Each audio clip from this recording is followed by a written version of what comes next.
Assalamualaikum warahmatullahi wabarakatuh. Saya Karlina Saputri dengan NIM C1C022129 akan memaparkan materi tentang konsep dasar, tujuan, dan paradigma penelitian dengan dosen pengampu Bapak Dr. Wirmi Eka Putra, SE MSI, CIKNR, CSRS dalam mata kuliah Metodologi Penelitian.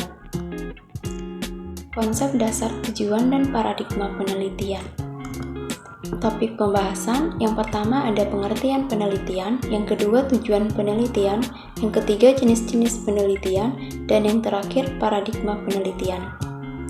Pengertian penelitian. Penelitian atau riset berasal dari bahasa Inggris yaitu research. Kata research berasal dari dua suku kata, yaitu re yang artinya ulang atau kembali dan search yang artinya mencari, sehingga penelitian berarti tindakan untuk mencari kembali. Kegiatan untuk mencari kembali atau untuk menemukan sesuatu disebut dengan penelitian apabila kegiatan tersebut dilakukan dengan menggunakan metode ilmiah. Menurut Cooper and Emory, penelitian merupakan suatu kegiatan secara sistematik yang bertujuan untuk menyediakan informasi untuk memecahkan permasalahan. Tujuan penelitian. Tujuan penelitian berkaitan erat dengan rumusan masalah yang ditetapkan dan jawabannya terletak pada kesimpulan penelitian. Secara umum, tujuan penelitian menurut S. Margono 1997 adalah untuk meningkatkan daya imajinasi mengenai masalah-masalah sosial pendidikan. Kemudian, meningkatkan daya nalar untuk mencari jawaban permasalahan itu melalui penelitian. Selain itu, juga sebagai alat belajar untuk mengintegrasikan bidang-bidang studi yang diperoleh oleh perkuliahan yang ada kaitannya dengan masalah yang sedang diteliti.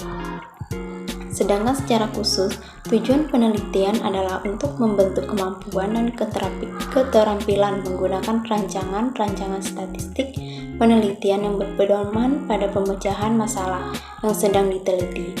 Adapun tujuan penelitian adalah yang pertama, penemuan, pembuktian, dan pengembangan ilmu pengetahuan. Yang kedua, data yang diperoleh dari penelitian merupakan data-data yang baru yang belum pernah diketahui. Yang ketiga, data yang diperoleh dari penelitian digunakan untuk membuktikan adanya keraguan terhadap informasi atau pengetahuan tertentu. Yang keempat, data yang diperoleh dari penelitian digunakan untuk memperdalam dan memperluas pengetahuan yang telah ada. Jenis-jenis penelitian. Jenis-jenis penelitian dibagi tiga, yaitu berdasarkan pendekatan, fungsinya, dan tujuannya. Yang pertama berdasarkan pendekatan. Secara garis besar dibedakan dua jenis penelitian, yaitu penelitian kuantitatif dan kualitatif. Keduanya memiliki asumsi, karakteristik, dan prosedur penelitian yang berbeda. Yang kedua, secara umum penelitian mempunyai dua fungsi utama, yaitu mengembangkan ilmu pengetahuan dan memperbaiki praktik. Yang ketiga, berdasarkan tujuan dibedakan antara penelitian deskriptif, prediktif, eksplanatif, penelitian eksperimen, penelitian ex post facto, penelitian partisipasi, dan penelitian pengembangan. Paradigma penelitian.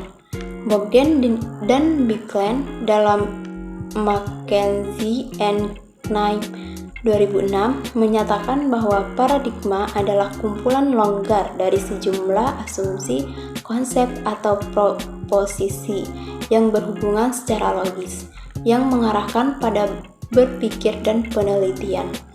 Varian dari paradigma penelitian antara lain paradigma positif, paradigma interpretif, dan paradigma kritis.